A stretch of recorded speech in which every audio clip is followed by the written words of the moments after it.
All right, Pacers fans, we are back for yet another episode of the Pacers Post-Up.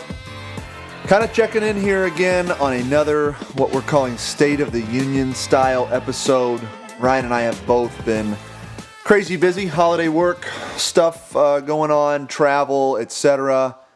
I'm just over 30 days away from my wedding, so it's been a lot going on in our world, and we've kind of fallen into this cadence of State of the Unions, if you will, but there's plenty to talk about right now.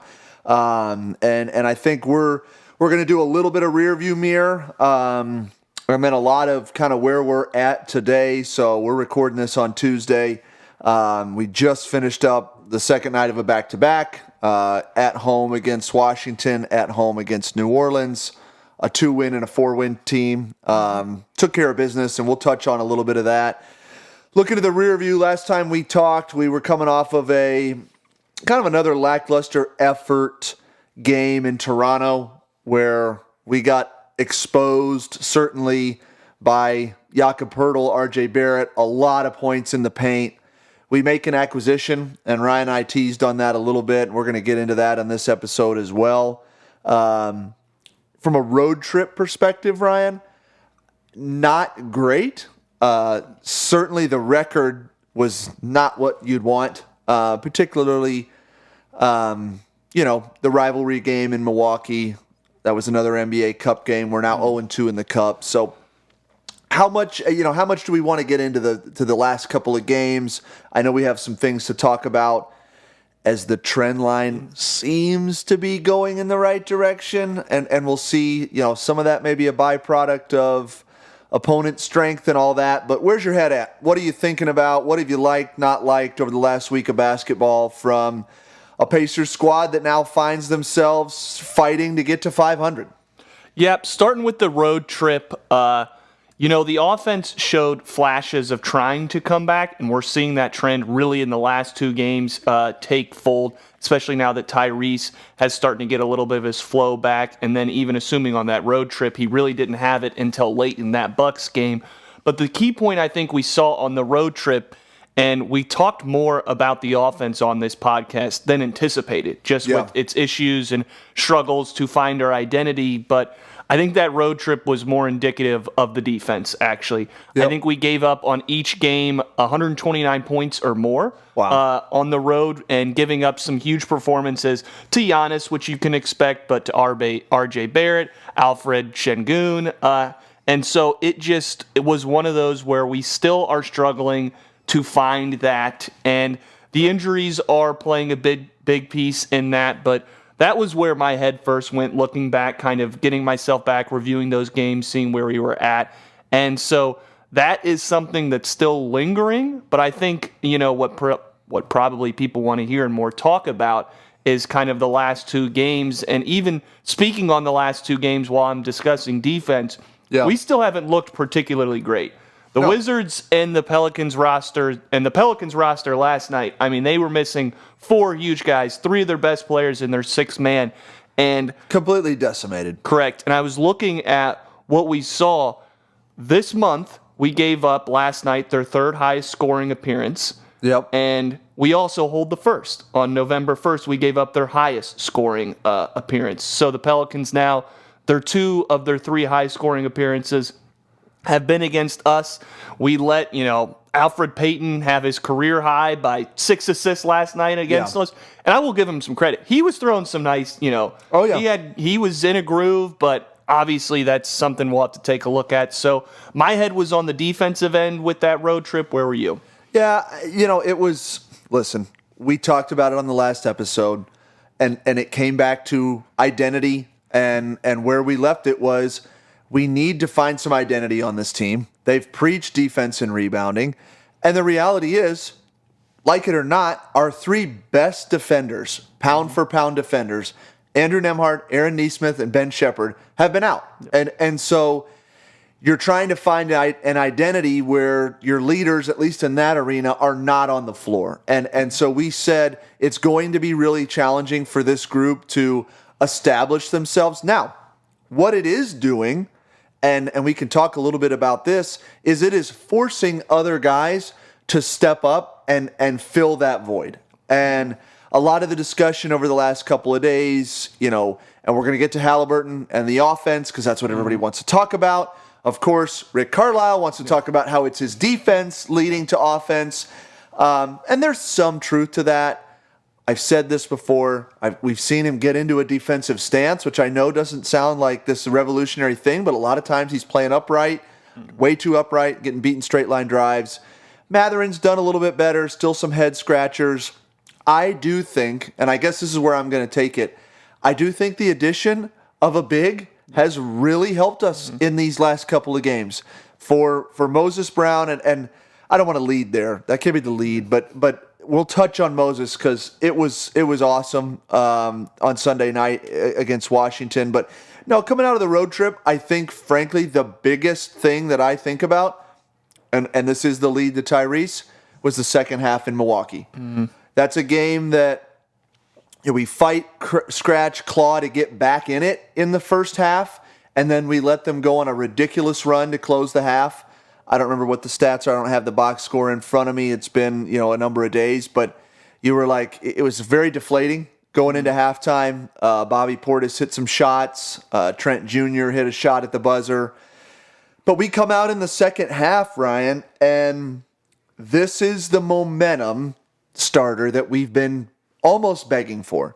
And Rick Carlisle can talk all about how Tyrese's defense is leading to his offense, but the guy wants to see the ball go in the basket. They've given us every boilerplate response. It's a make and miss league. Trust the process. I've put in the work is done, blah, blah, blah. Tyrese was 4 of 6 from 3 in the second half, shoots 57% from the field, 67% from 3. And you've seen what's happened over the next couple of games. So that, to me, is the biggest thing you can take away from an 0-for road trip. I mean, we go 0-3 on the road. We had lost 5 of our last 6 prior to, the 2 at home here against Washington and New Orleans. So what have you seen from Tyrese? I've got a lot of numbers that I want to share, but what have you seen from him, let's call it over the last 2.5 games, I guess? The shooting's back, and that's the clear and obvious one that if you watch, you've seen it. He hits 9 threes last night and clearly had his best shooting night really in recent memory, even going back to playoffs, definitely this year, putting up 34 points in total and was really getting to, we've talked a lot, that set shot still there at times, but the step back, the lateral ones where he's able to create space. We saw one against Daniel Tice where I think somebody said he was rocking the Christmas tree or something, and really was able to get some space. And so that's the first thing I've noticed. The joy is back. Now, part of that is him making shots. It's more fun to win. Yep. But he's even mentioned that when it's not going well, and we even saw that in the Milwaukee game a little bit late, when he started getting going, he was kind of jawing and laughing, even though we were down 10 and didn't look like even though we were mounting a comeback, it would have been very unlikely at that time. So I think we saw some of his joy and energy back. And then even when that shot starts to fall and when he starts doing, his gallops and really getting into the game, then you start seeing the flashy Tyrese, where he's the one to Moses Brown behind the back in the lane was one of the ones where we hadn't seen some of these really exciting passes. His lob, no look late to Mathurin was another one that comes to mind where he's starting to really, when the defense is really focused in on him and he's having those type of nights, that's when you start seeing those additional, no looks, and he can really get everybody involved. And so that's been a large difference, and you don't want to just say, hey, it's shooting, but at some points you do have to hit some shots. Yeah, it changes the dynamic. It puts, you said it puts more pressure on the defense. They have to honor him, and frankly, his range is deep. He steps back, and so, I don't mean he just steps back in terms of a step back, but he will shoot from, damn near the logo. And it puts added pressure on. I do think we've gotten out and ran a little bit better, and that may be what Rick's talking about in terms of some of that defense leading to offense. But I got to give you a couple of stats. So we'll start with the shooting, and then we're going to go back to something that I think just continues to be the most head-scratching stat of the season. But it's, you mentioned last night, he goes 9 of 18 last night, 50%. Over the last 10 quarters, so second half, Milwaukee, and then the last 2 games, he's 18 of 35, 51% from deep. Over the previous 5 games, he was 12 of 39, so similar volume, 31%. So it's had a profound impact on our ability to stay in games, sustain some really, really poor ability to close quarters. Last night, there was a 13-2 run to close the first quarter and a 19-4 run to close the second quarter. You have to keep the pedal down on a bad team. But the stat that just is getting more ridiculous by the day, and I went deep on this because it's the home road splits. And we're now getting to a point where I was trying, 8 games at home, 10 on the road. So I'm trying to put as many controls in here as I can. I looked at the combined opponents' records. So we're 6-2 at home in our 8 games, and our opponent's record is a combined 60-71, so almost 46% win percentage. Away games, we're a combined 2-8 on 47.7% win percentage, 86-94.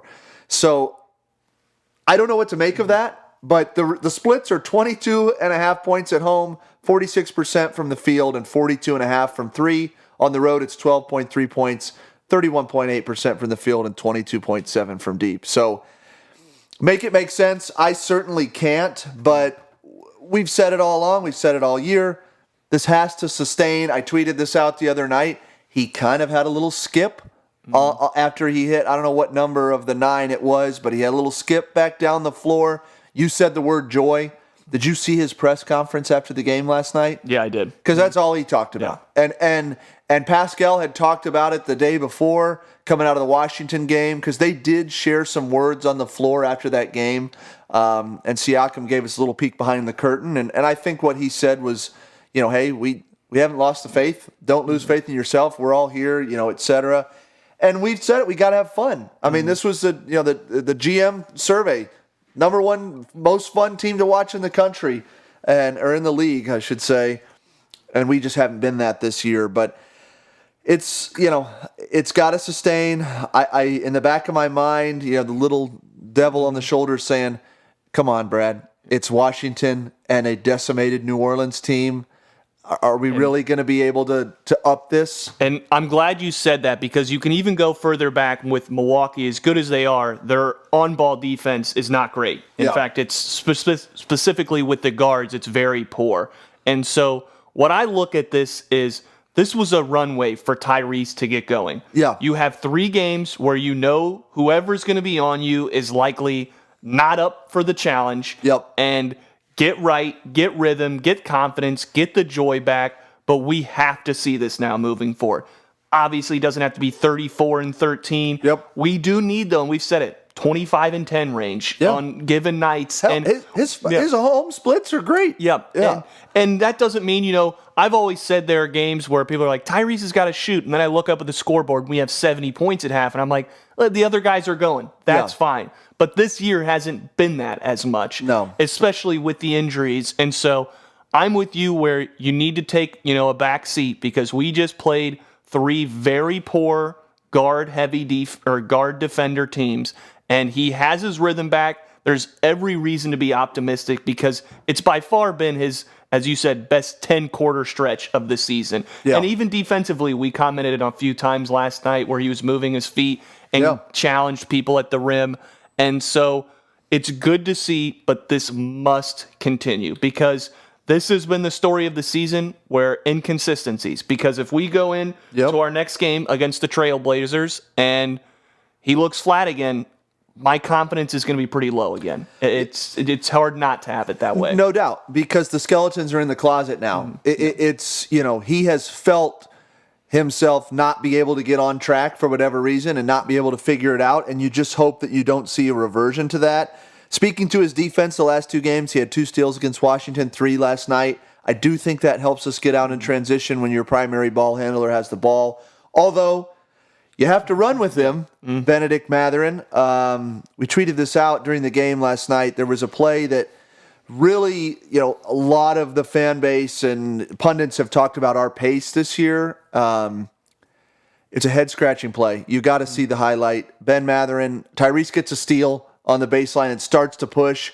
Ben's got a clear avenue through the middle of the floor and just puts his head down and kind of jogs to the corner. It's inexplicable type of, lack of recognition right there. And hopefully that's something they're looking at in film and saying, Ben, we got to run. We have to sprint to the corners. We got to flatten out the defense. That's how we go. I do want to touch on Mathurin real briefly, and that's kind of a poor segue because I'm not trying to harp on him too much. He started the last 8 games. He's got 17 points, 7.8 rebounds on 42% from the field, 29% from deep over those 8 games. That was does that add up to you? Because I know I for a while there I felt like he was shooting it well, and then the last couple games has just fallen off a cliff. Yeah, we see this with Mathurin, and he has a tendency at times to pass up the better look, specifically from deep, where you'll see him get it, and then he hesitates. And then he kind of does his one jab, then he goes back into it if he thinks he's got the mismatch. So we've said this before where I want him, and he did this really well at Arizona too, just watching back his highlights. Movement shooter, taking the shot, especially if you get the open one immediately. We did that a few times last night where we passed it up and then ended up taking a harder 3 later. Yeah. That doesn't, though, with that said, totally feel like it passes the eye test. We've seen Mathurin get off to hot starts to season, specifically from deep.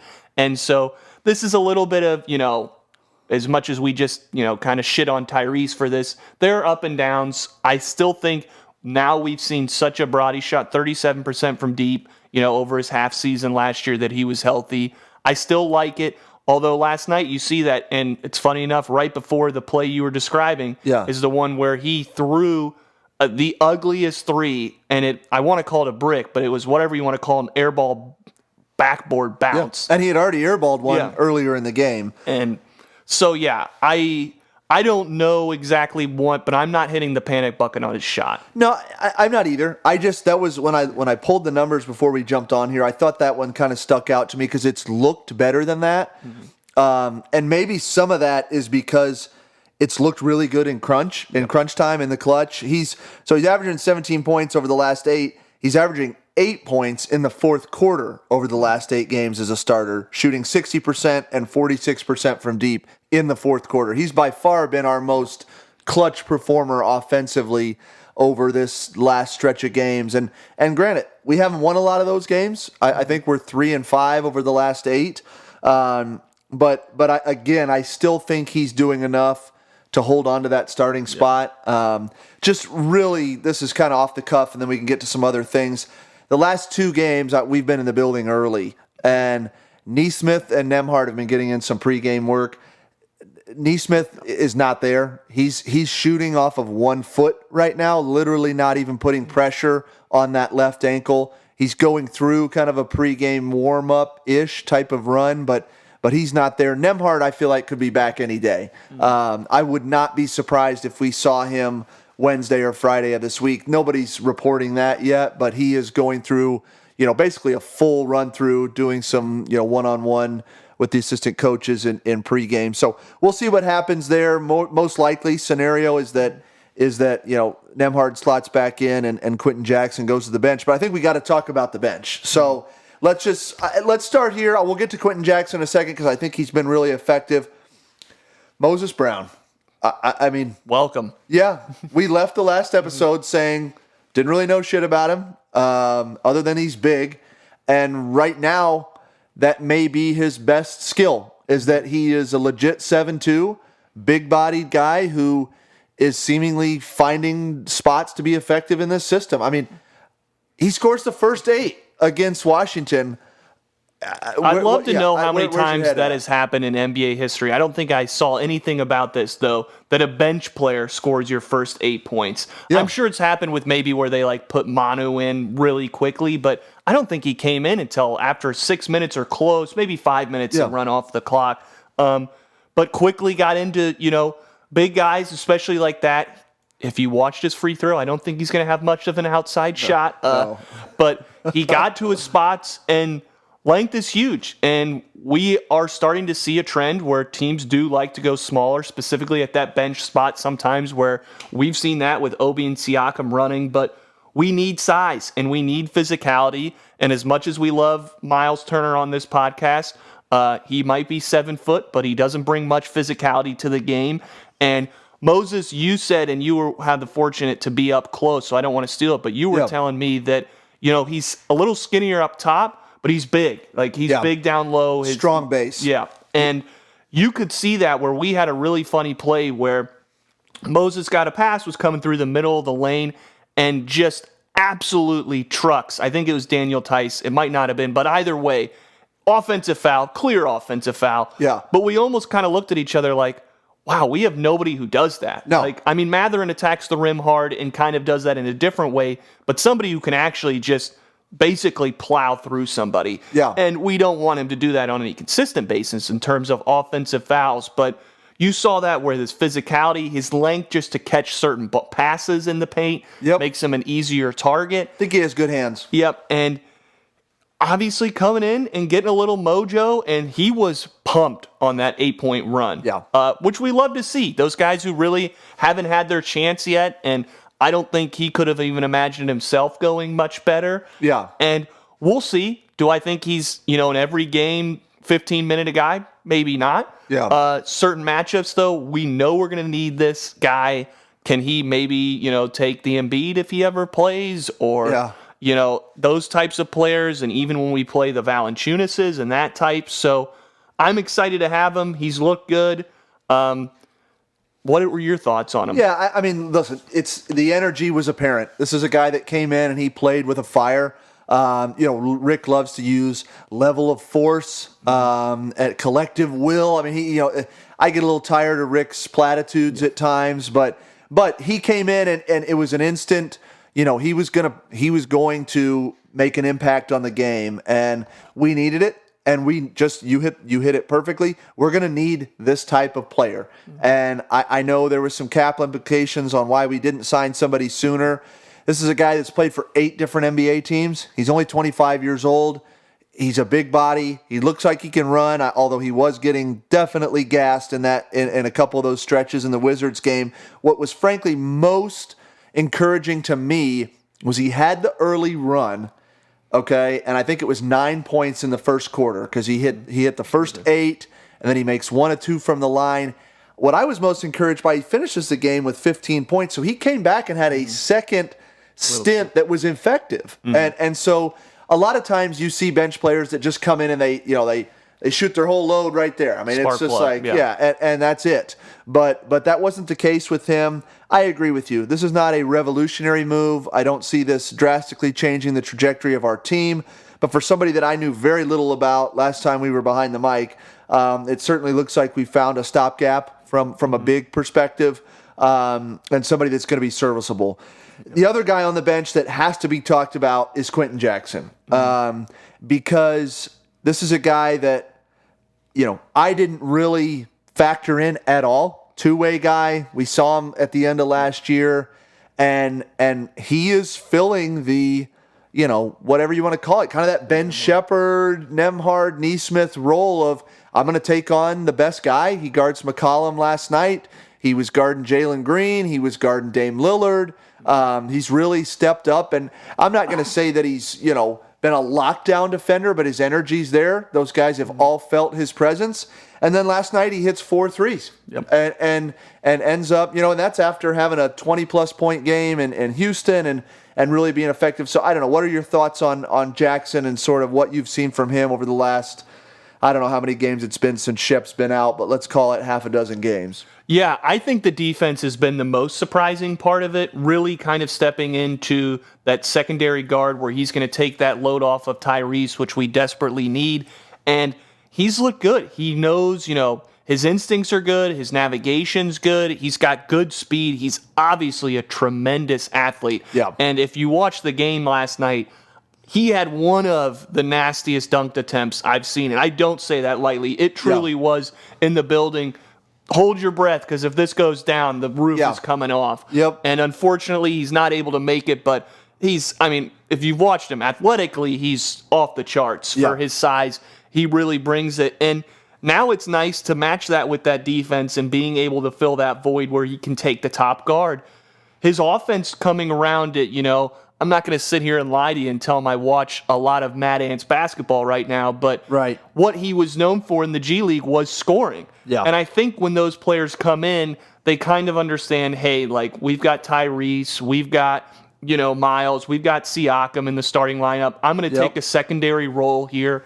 That's not my job right now. But as you start really getting your feet wet, we've started to see the shot come around.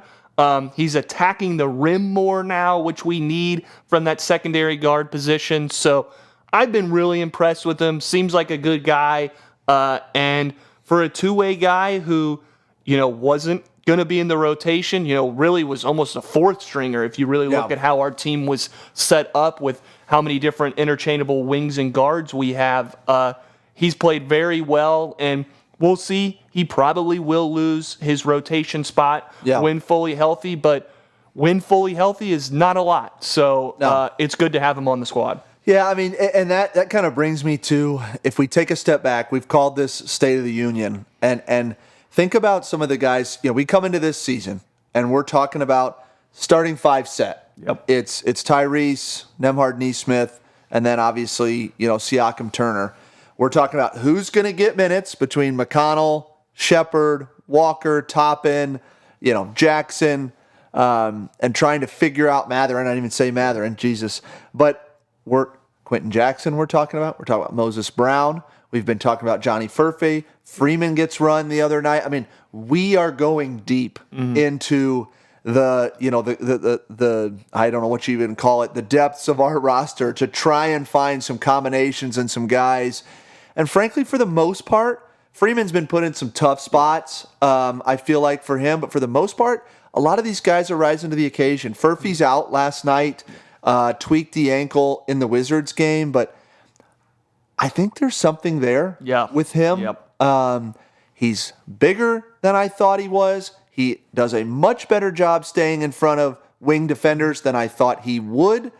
And he can shoot. Yep. So he's an athlete. I mean, a couple of his dunk attempts we talked about a little on the podcast, but he looks way more comfortable. We talk about, maybe our least favorite Pacer of all time, TJ Leaf, and how he stepped on a court, and anybody who's watched basketball immediately knew he doesn't belong. He just point blank, you could see it. He didn't fit. And with Furphy, I was worried about that coming out, just doing my scouting. I'm doing quotation marks. Yeah, right. I was worried about that, and I'm happily wrong. Yeah, I am excited for him to get some more run. Frankly, the one guy that I would say I'm a little, I don't want to say disappointed, but has not fully seized the opportunity is Jarris Walker. Just from some, he had a great drive last night early in the game, gets the dunk over Tice. But then he's got some head-scratching plays where he's gambling a little too much on defense and getting beat, and throws to the middle of the floor to nobody last night. We had a lot of that last night. Miles Turner with some phantom passes that were to nothing, just into the abyss. But that's part of a team playing with a lot of different guys. The continuity that we thought was going to carry us into the start of this year has not happened at all, and so we're really scratching and clawing to try and put some wins together and not sink this season a month and a half into it. And we've got, frankly, a great opportunity to get back to 500 over the next two games. I think we're probably close here to bringing this thing in for a landing, but we got Portland on Wednesday night, and then we've got the Pistons on Friday night, which I believe is another NBA Cup game. Do you know where the NBA Cup standings are at in our group B? That's a great question. I thought I saw the Heat were 2-0, but I don't want to say that because I'm not 100% sure. After we got eliminated, we're eliminated. Yeah, I can say that pretty confidently. Mathematically, Tony East would say we're not eliminated, but it's going to take a lot for that to work in our favor. And frankly, it's probably a good thing for our team. And the reason I say that is this is a team that needs to get healthy, that needs to get together. Hell, we've been total shit on the road, so more opportunities to get some games at home or closer to home and easier games. Yeah, easy. Not playing the winners of the groupings. That was always the thing last year. We had our flex games were Boston, Milwaukee, who was better last year, and LA, who ends up beating us in the finals. So, Ryan, what do we? I think we've kind of alluded to what we're looking to see over the next two games. But what do you need to see? What other thoughts do you have before we close this one out? I'll do a Brooklyn 9 quote for you. Consistency, consistency, consistency. And actually, I think it's efficiency now that I say it. But either way, that's what we need to see. Getting good games against bad teams, specifically the last 2 games, where we put some together, and the guys who we've kind of been hitting on, specifically Tyrese, started to get what we love about him back. And so I want to see this. We still have some weaker opponents, so the runway's still long right now for him to ramp up. Yep. I don't think Portland's done anything too crazy. Detroit's been a fun surprise if you're a Detroit fan, at least not being the laughing stock of the league for the last couple years. So can't overlook anybody, but let's ride that runway, and then hopefully when we turn the month in December, when we start ramping up our schedule again, we can turn this into good games. And hopefully once we start, because we're going to see that ball pressure come back with better defenders. And I think you saw where some of the weaker teams we played can't really do that because Tyrese could get by them so easily that it puts them in a worse spot. So we'll have to see, but at least we can end this State of the Union on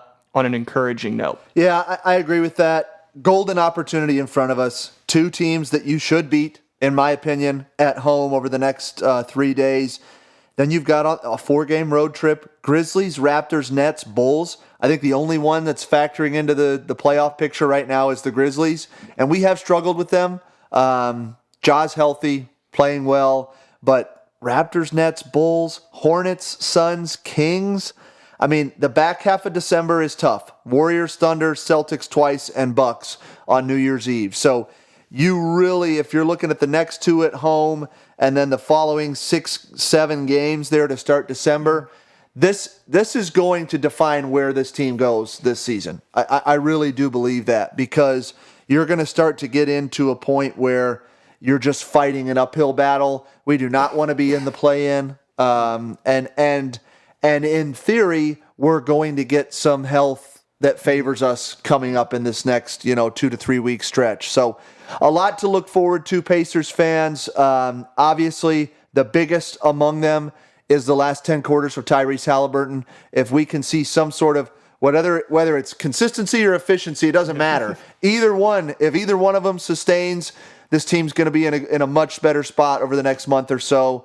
Appreciate you guys listening as always. We will be jumping on certainly, here in the next couple weeks. We're working on some things behind the scenes that could be pretty exciting. More on that later, but we hope everybody has a wonderful Thanksgiving holiday, and go Pacers.